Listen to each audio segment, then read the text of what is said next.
You click on the any of the slide. Click on any slide. Yeah, it's coming. Okay. Is it seeing now? Next slide. Okay. So sorry about this. So we'll just discuss about the real-time occurrences about the rebellions, that is the GLP-1 analog, GLP-1 receptor analog. So the point that I would like to make here is that within first 5 minutes, I shall discuss some of my ideas and then I'll go to the cases proper. So incretin hormones are the master controllers of metabolism. Previously, we thought that incretin hormones are only important as far as the gut is concerned because they control the absorption of glucose. But the later on, we also realized that it also has a role in the brain and it controls the appetite there. And then later on, we also found that the GLP-1 receptors are present not only in the brain and gut, but they are present in all cells which are respiring. And therefore, GLP-1 analogs are very important for utilization of glucose. So this is one video, small video that will tell us the similarity between glucose, insulin and GLP-1. So insulin opens the door to the cellular respiring cell and it is the GLP-1 which delivers glucose inside the cell, actually commits to the metabolism. So insulin opens the door, but it is the GLP-1 which is instrumental in transferring glucose and activating, metabolizing it further.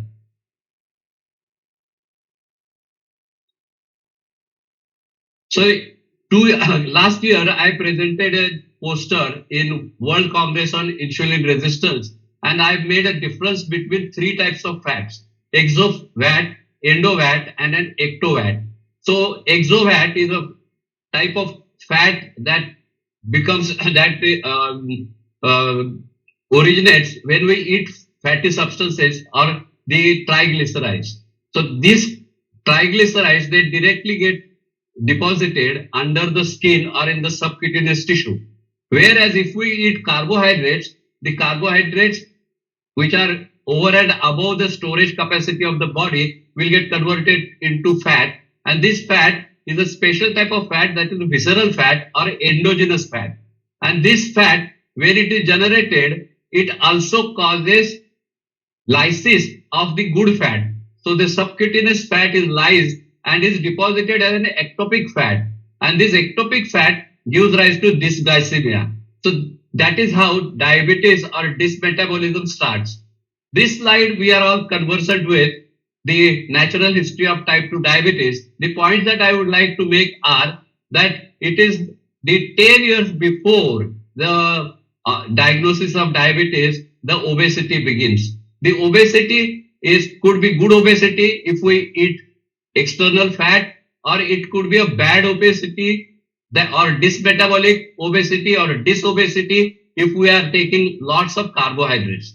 And this also the point that I would like to bring to your notice is that in this slide you will find that the cardiovascular events, they start right from the disobesity or from where the dysmetabolism is starting. That is almost 10 years prior to the diagnosis of diabetes. So where, as a matter of fact, we are treating diabetes after the diagnosis, but as the previous speakers also have mentioned, that the pathology begins much earlier, that is almost 10 years before that. So GLP-1 receptor agonist drugs, they address not only the diabetes, but they also address the dysmetabolism, they address the obesity, and they also address the atherosclerosis prevention and the insulin resistance.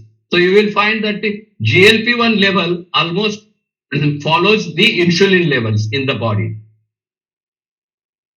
From our city, Bajirao Peshwe, he said that if you want to attack somebody, you should attack the root or the stem of the tree, then the branches will follow automatically. So therefore, I would like to say that we must try to address the obesity or disobesity, and the diabetes will be taken care of all by itself later on.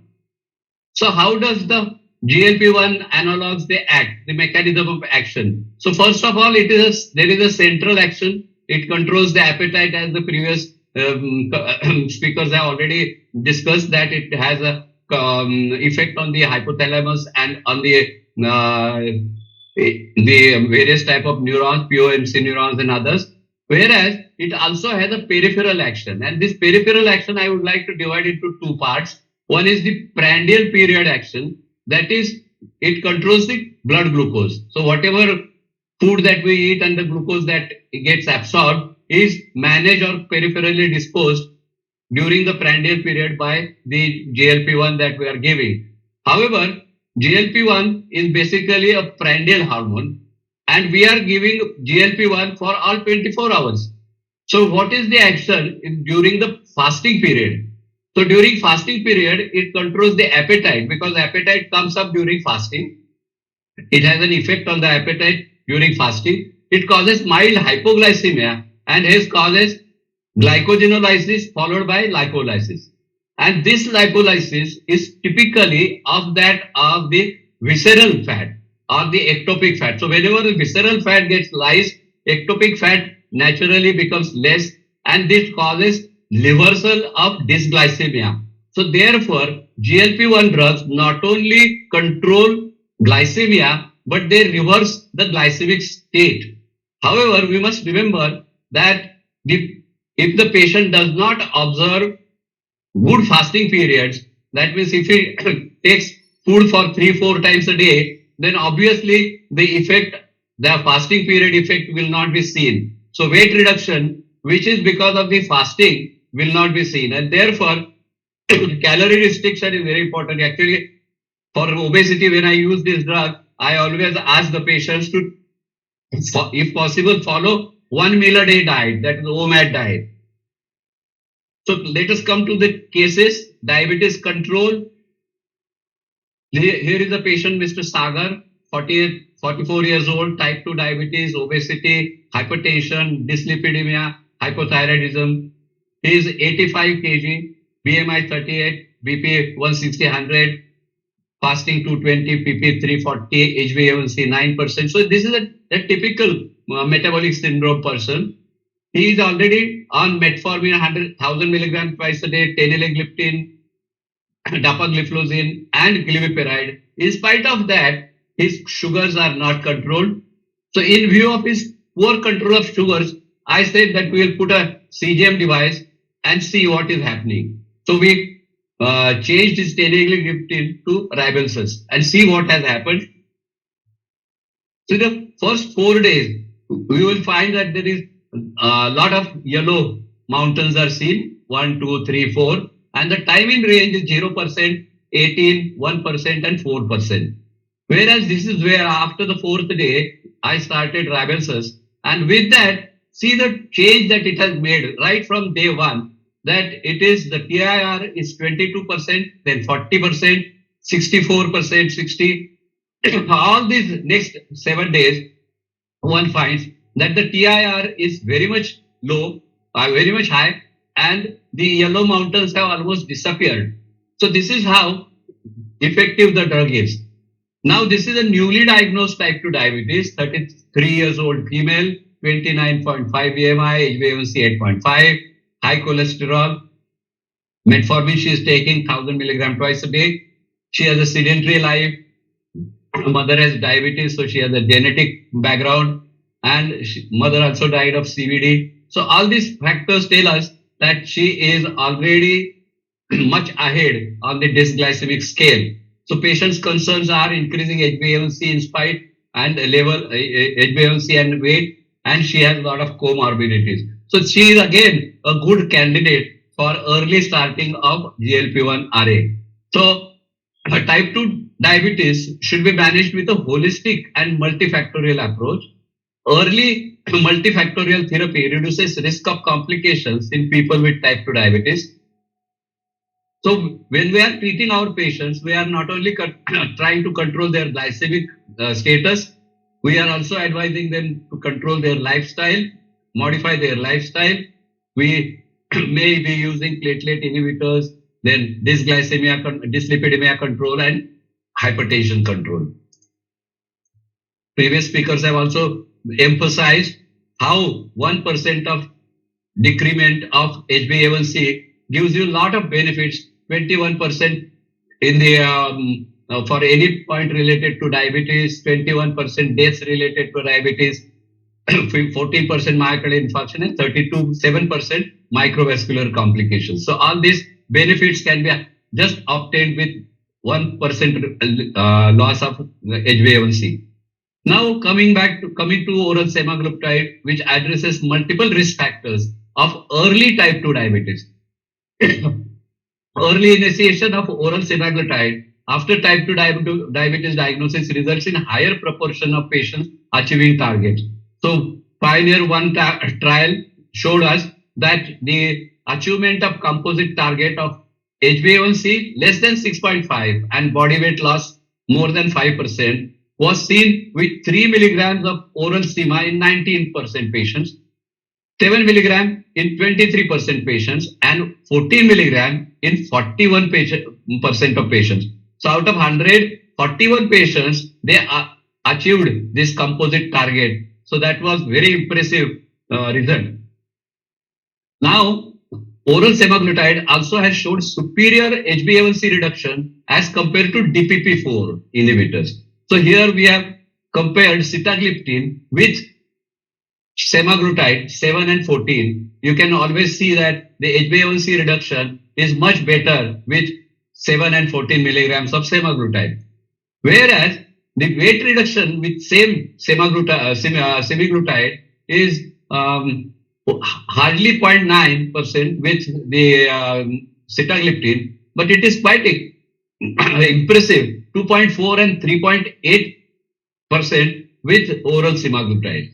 So therefore, this is an added advantage as compared to DPP4 inhibitors, because both of them, they increase the level of incretins, whereas this semaglutide increases the level of GLP-1 to a higher supraphysiological doses, and which has an added advantage of lowering the body weight. See, oral semaglutide has also shown superior HbA1 reduction as far as when compared to SGLT2 inhibitors. SGLT2 inhibitors, they cause the HbA1c reduction to 0.9, but Rybelsus, that is 14 milligrams sema, causes reduction up to 1.4. So that is again very impressive as compared to empagliflozin. Here, empagliflozin, change of weight loss. We also know that SGLT2 inhibitors do cause weight loss, but as compared to semaglutide, their weight loss is much modest. Semaglutide causes a good weight loss. This slide you have already previously seen, that when we add monotherapy of Rybelsus over diet and exercise, 77% of the patients, they achieved HbA1c less than 7%. Again, with background OAD, that means when we combine oral anti-diabetic drugs with semaglutide, when it was compared with empagliflozin, 67% people, they achieved good HbA1c that is less than 7 as compared to 40. Oral sema with sitagliptin again was superior. With liraglutide, which is a shade better than liraglutide. And then comes the on background insulin. I have already said that insulin and GLP-1 go hand in hand. They work together. And therefore, one finds that the oral semaglutide delivers much better results with in almost 58% of patients. And these are, mind you, patients who have advanced dysglycemia as compared to all these patients. So GLP-1 analogs reduce body weight through appetite suppression. So this was again shown that when semaglutide was used with placebo, the total energy intake was reduced. In placebo, it was 3,634 kilojoules, whereas semaglutide subjects, the energy intake was much low, that was 2,378 kilojoules. Again, semaglutide with placebo controls eating behavior. It was estimated by asking a questionnaire, and the people scored better on questions on food craving, control of eating, and other things. Whereas estimated treatment difference was quite sizable. That was about 4.7 centimeter was the waist circumference loss in semaglutide patients. That is quite good loss of visceral fat. So clinical attributes of oral semaglutides, what are the advantages? Superior HbA1c reduction as compared to empagliflozin and sitagliptin. Then clinically relevant weight loss through appetite suppression, providing the efficacy of GLP-1 RA in an oral formulation.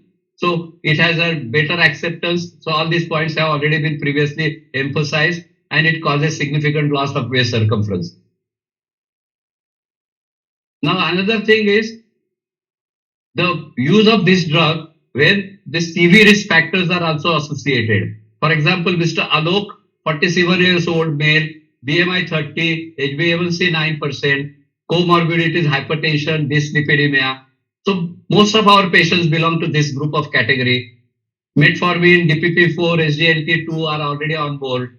Patient concerns are increasing HbA1c level and weight, comorbidities with a family history. So this is a typical patient type 2 diabetes with a CV risk factors. Now, GLP-1 has a beneficial effect on the cardiovascular system. It improves the endothelial function. It causes vasodilatation. It causes plaque stability. Causes increase in the blood flow in the periphery. The diuresis. It causes diuresis and natriuresis. Whereas it reduces inflammation, smooth muscle proliferation, and platelet aggregation. So all atherogenic, atherothrombotic events, they are positively affected. In the Pioneer 6, which took into consideration this point, 21% relative risk reduction in the MACE. So the oral semaglutide achieved its primary endpoint of MACE reduction vis-a-vis placebo in 21% non-significant risk reduction. So the total events with placebo were 76, whereas with oral sema, they were 61 events only.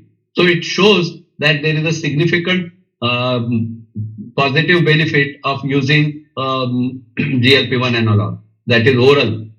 So oral semaglutide also demonstrates a favorable cardiovascular profile. So it one finds that it reduces the cardiovascular all-cause mortality. It reduces the cardiovascular event rates. So therefore, oral semaglutide is effective in in prevention of cardiovascular events. It also reduces systolic blood pressure by 5 millimeters. We know that hypertension increases CV risk in people with diabetes by 4%.